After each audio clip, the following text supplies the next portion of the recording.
Okay, we are live on Facebook. Awesome, awesome. I want to thank everyone for tuning in on tonight. Again, this is our fourth week for domestic violence. We're doing a 5 week series on different areas of domestic violence. And on tonight, I have my Sarah, Deidre Jackson. She's here tonight. She is a counselor, and she's going to give you her credentials and everything that she does. She's a phenomenal counselor in the A-Leaf School District. And so I want to welcome you, Miss Deidre. Hi, Sarah. My Hi. name is Deirdre C. Jackson, and I am a certified school counselor as well as a licensed professional counselor. I have been doing this for over 10 years, and I have the opportunity to work and engage within the community at the school level as well as private practice, and being able to hopefully help work with people going as they heal. Mhm, So, yes, I look forward to speaking to you all tonight about domestic violence and how it impacts everyone across mhm. the age spectrum. That's awesome, awesome. And tonight, our focus is dealing with basically teens and the elderly. And a lot of people don't know that, they don't believe that teens could go through domestic violence or a partner abuse, and the elderly as well. So tell me, what is some of your experience working with the teens at your school? Well, I have had the unfortunate opportunity to be able to work with students as they encounter teen domestic violence. Hmm. On average, we have 5 to 10 kids that report at my campus alone. Hmm. However, there's so many of them in the shadows, Hmm. and as they as they report, they don't report initially for themselves. Others Hmm. report on their behalf. Usually, their friends or concerned adult, and it's about on around the gamut of 25% of the kids across the nation have reported that they engage in some type of teen domestic violence. It usually starts off with verbal, of course. So it starts with the verbal abuse, Yeah, right? it starts with the verbal abuse and Hmm. some belittling and things of that nature. Hmm. Right. So, like on a scale of 1 to 10, is there more females reporting it or more males reporting it? It's usually typically it's mostly more females, but I've had cases where there have been men. My most Hmm. extreme case dealing with a young man was a teen a couple of years ago. Okay. His mother was a victim of domestic violence. Okay. So his girlfriend Mm. was very, in deed and in word, she was usually an abuser. And Oh. so he would try to avoid that. And she knew about his life. So she used that and she manipulated him. And so Wow. eventually we had to call him in and help him reach out and had him to develop a restraining order with the situation. Wow. That was my most extreme situation with a male student, but I've had males to come in as well. Hmm.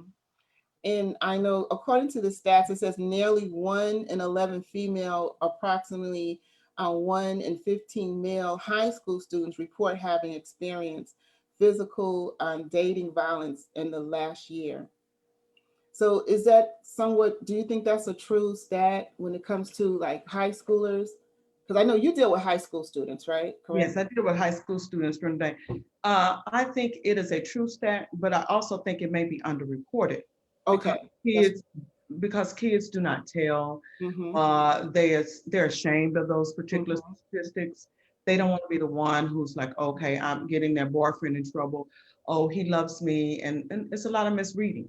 mm-hmm. He's jealous, or he's this, or he's that, or she's this, or she's that. So Right. they misread the signals, and so they don't report. Mm-hmm.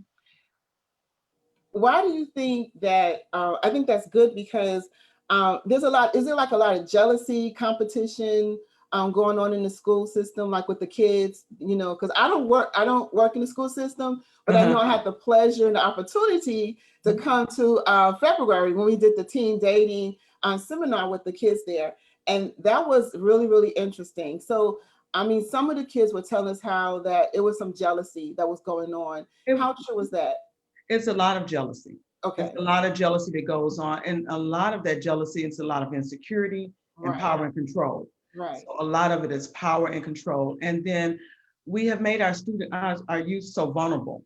Mm-hmm. And some of our parents and their living situations have made them financially dependent on others. Mm-hmm. So you have a number of variables that in account to whether or not why they're staying or engaging in domestic violence or teen violence Mm-hmm. relationships. So jealousy is one of them, and power and control. If you put someone has been putting their thumb on them or having their foot on their neck, sort of say, and then Mm-hmm. they have someone who's listening to them all the time, then they get a chance to shift the wheels, then they'll shift the wheels. Right.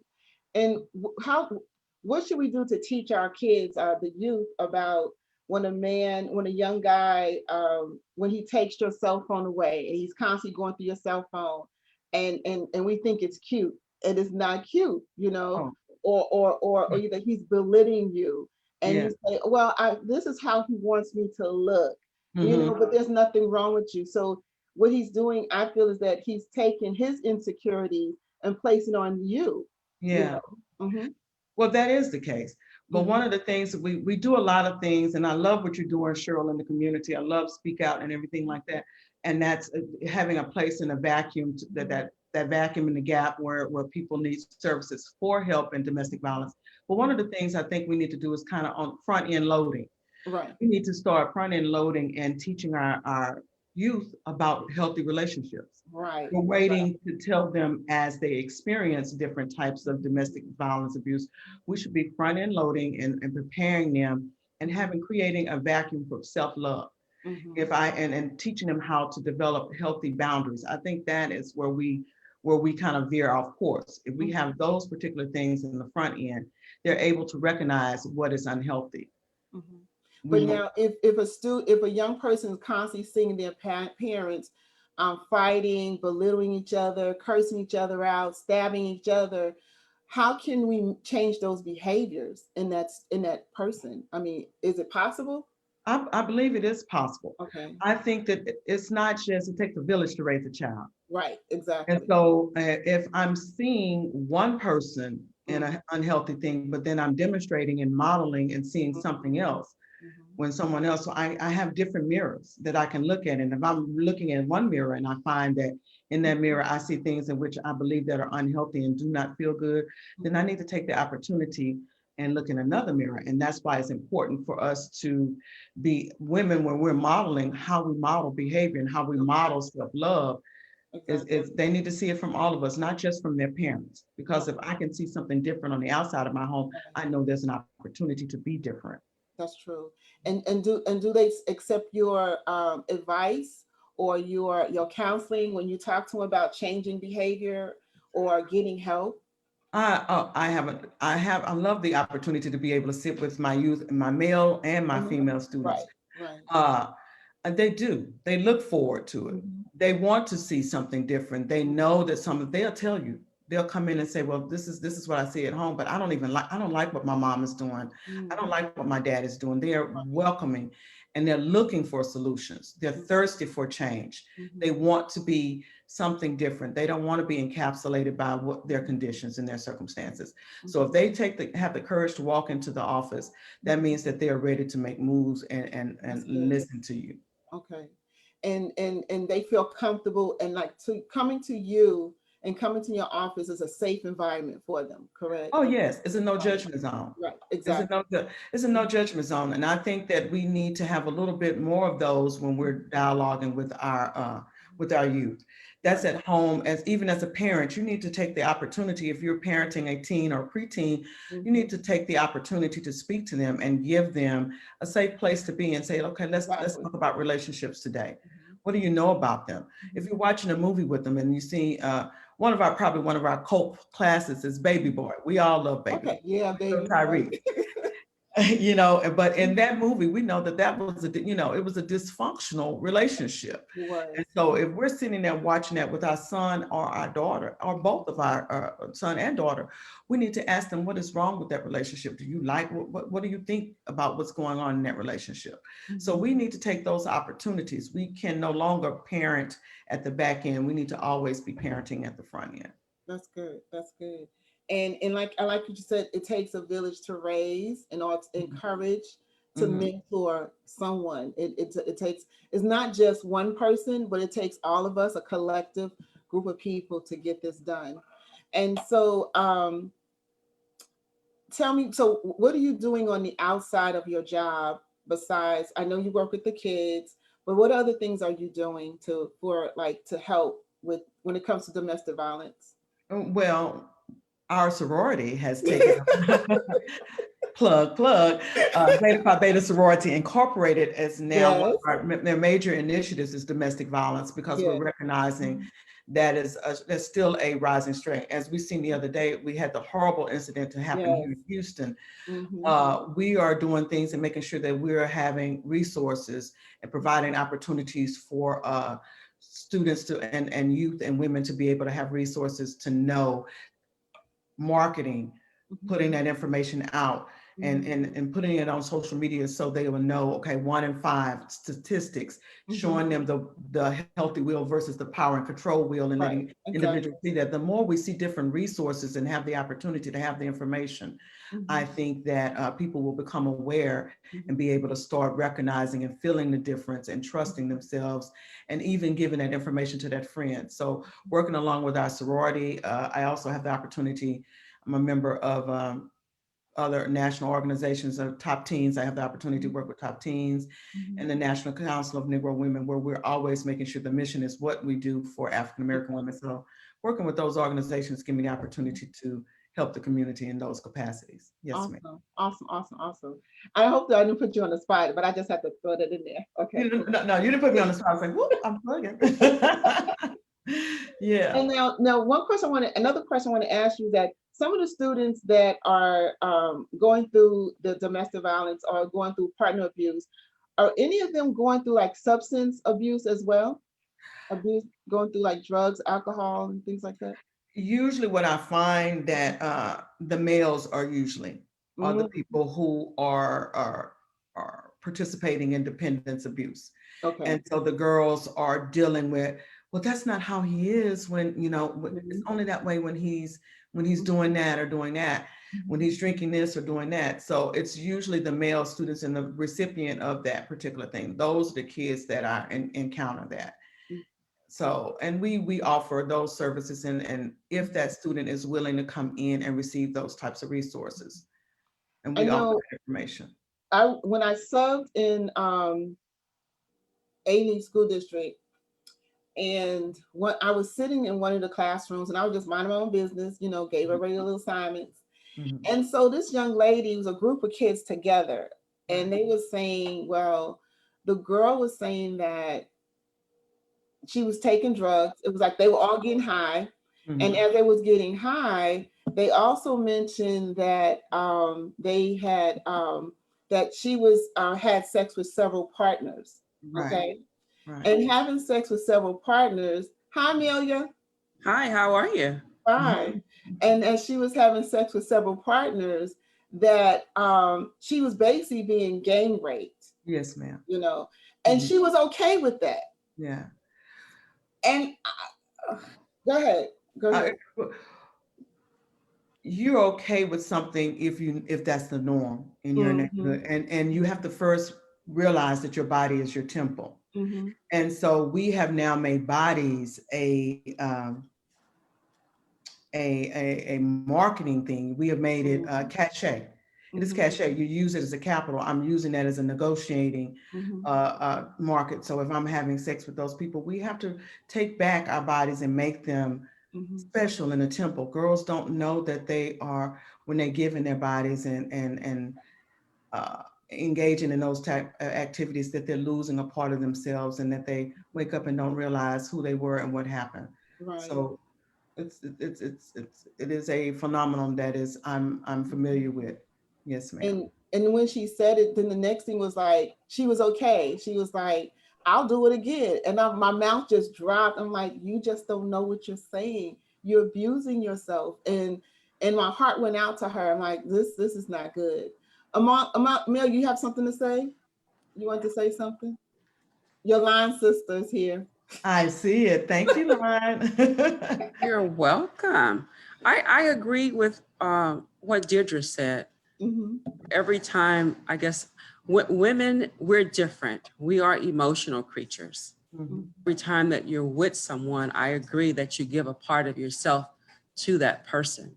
And if it's not given the way that it's given, if it's not received the same way, then you experience a whole different kind of emotional distress and pain. You know what I mean? Mm-hmm. It's only when you give yourself to someone and they receive it in the manner that it's given that it's, to me, a healthy relationship.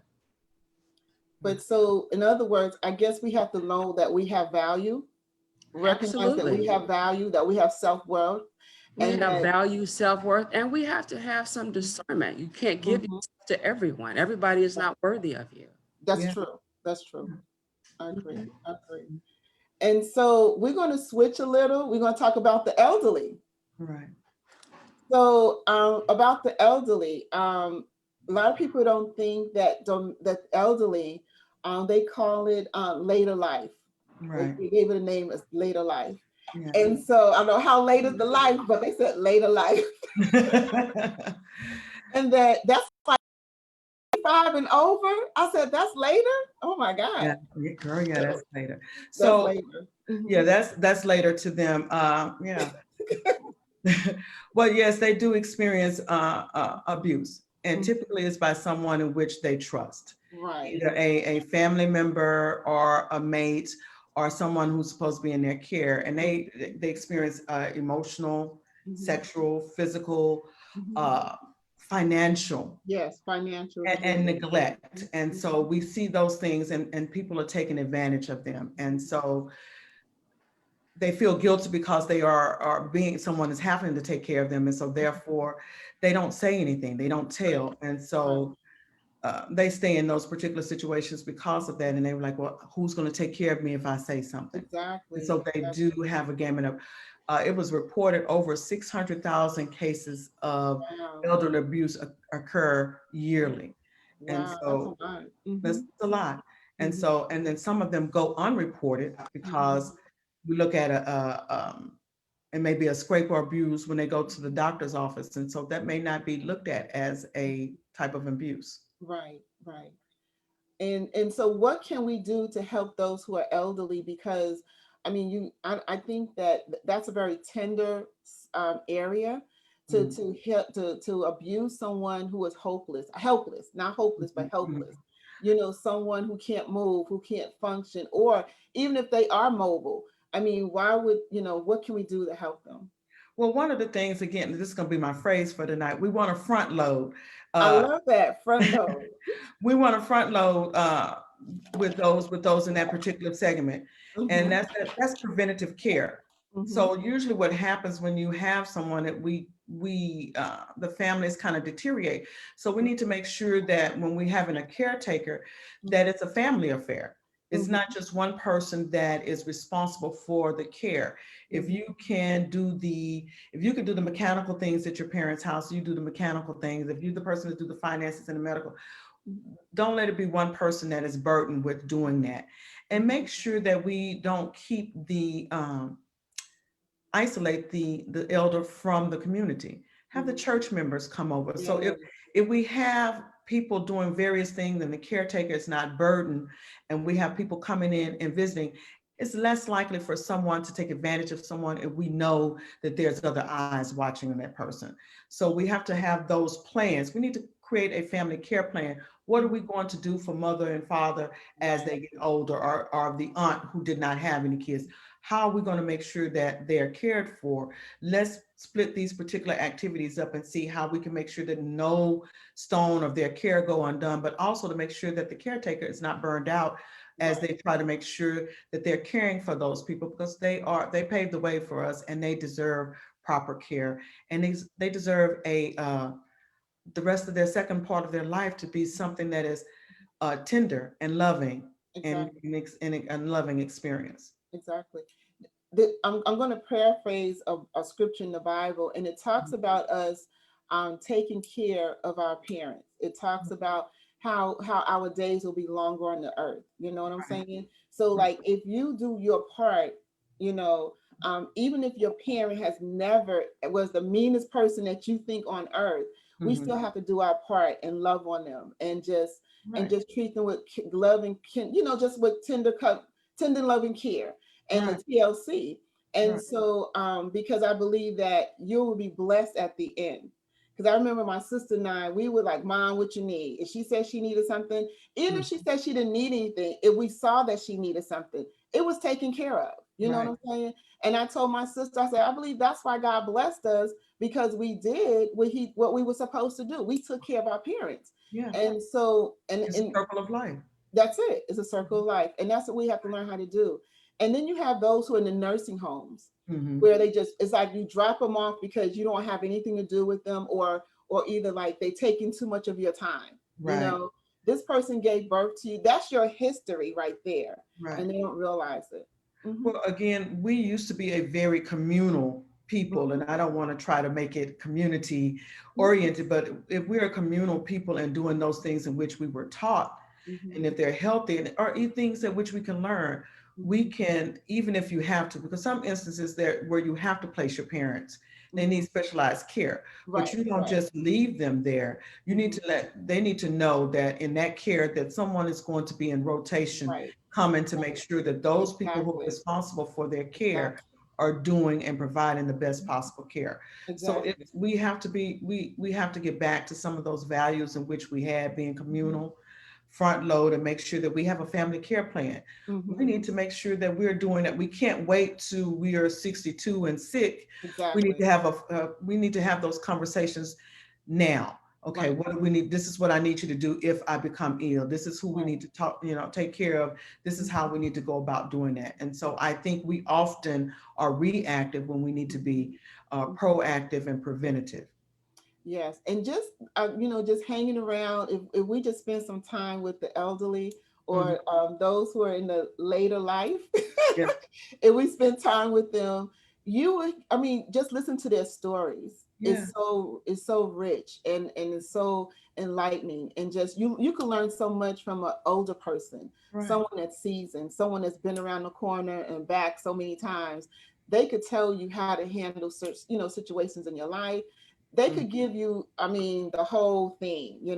And like you were saying before, even though you take your parent to a nursing home or a rest home, you still have to really research where you're taking them, Yeah. because not everyone is going to take care of their parent, The way your you loved should. one, the way that they should be taken care of. Mhm. Mhm. Some of them are left in the bed, they're not changed, they're not turned, they're sleeping or laying in their own, Their field. social security numbers are being used and they're Yes, creating, yeah. exactly. Hmm. That's exactly. And so sometimes their jewelry is taken, their clothes are stolen, things that, they're valuables. It's just like they're not treated fairly. So you have to do your research. But not even, in inclusion of this, reports show that at least there have been at least elderly women, at Hmm. least a good 35% of them in homes and are in a thing where they're depending on others. They have been sexually abused as well. So sexual Mm, assaults are there. And then you have to wow. wonder about the capacity. And so if I'm not in my full and right mind, I can't tell you if I Wow. don't know, if I can't differentiate Hmm. between, is this reality or is this something that I thought about before? So we have to, again, respect boundaries. We have to make sure that Yeah. boundaries is a part Yeah. of our conversation, a lifelong conversation. Right. And Right. boundaries are those things in which give us self-love. If Hmm. we have those boundaries in place, then Hmm. we can tell, it's easier for us to tell when someone is violating them. Our Yeah. body lets us know. It Hmm. gives us signals when someone is not treating us right. It Hmm. lets us know when someone's not speaking to us right. It Hmm. lets us know when we're in a situation that is not good for us. Hmm. Oftentimes, we suppress or ignore those Hmm. red flags or Hmm. boundary violations, and we Hmm. proceed ahead because we settle, Hmm. or my friends are getting married, all Hmm. my friends are boyfriends, Hmm. everybody has a boyfriend, I don't have one. We, again, it goes back to imploring and putting that self-worth in. The best love is self-love. If I'm not loving myself, then I can't expect anyone else to love me. Exactly. But that has to be demonstrated to me. I have to Hmm. know what that is. I have to see what that looks like. Hmm. Guess what? It has to look like being able to sit by yourself.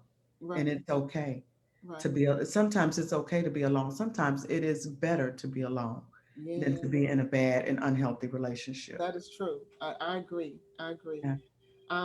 Anyone that's going to belittle who you are as a person is not worth your time. Right. It's not. Not worth your time. Yeah, that's true. So, do you have anything else you want to share with us before we close out? Well, This again, was good. This was good. This was good.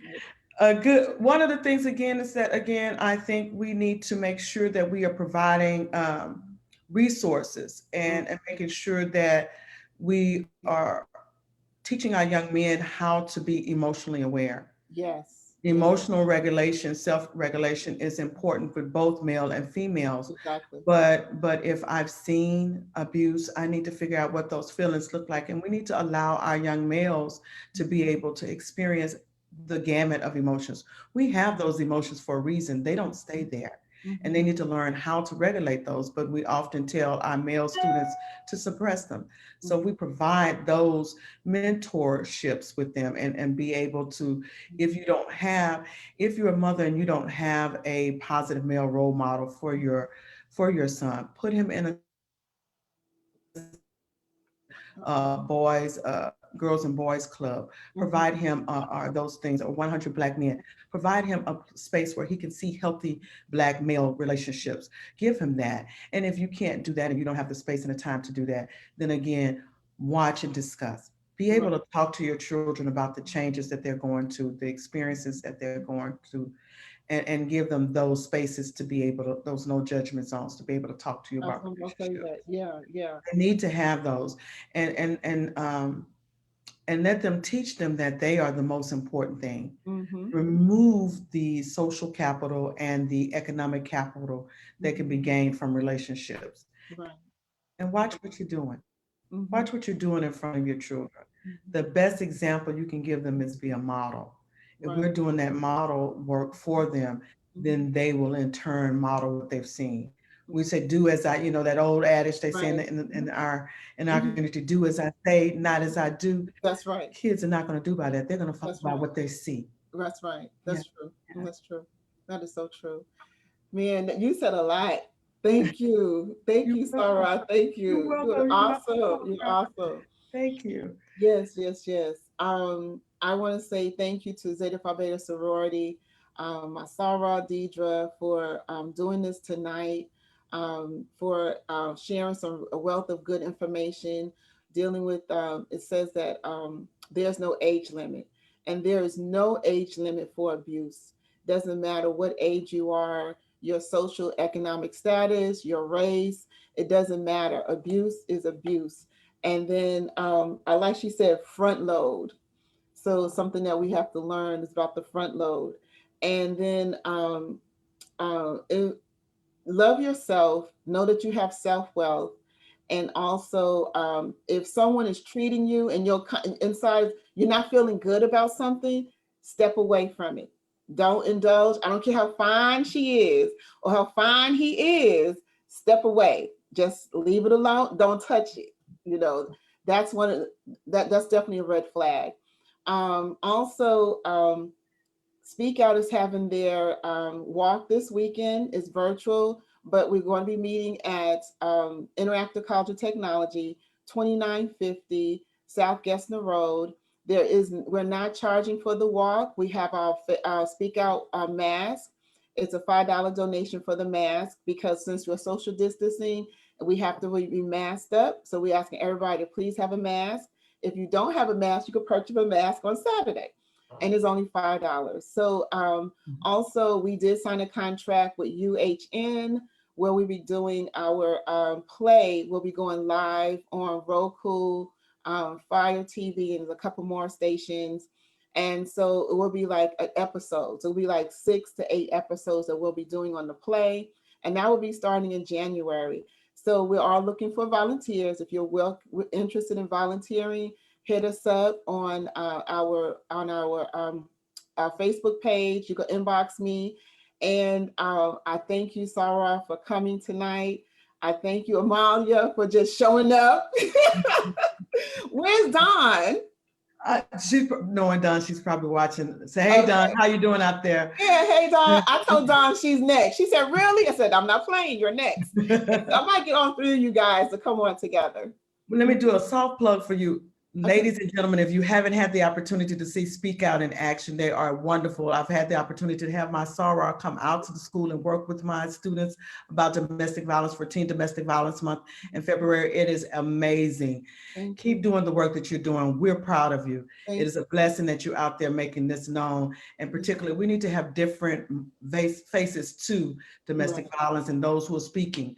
And I love what you're doing. Keep it up. And however I can help you, I will be there for you. Thank you, Sarah. Thank you so much.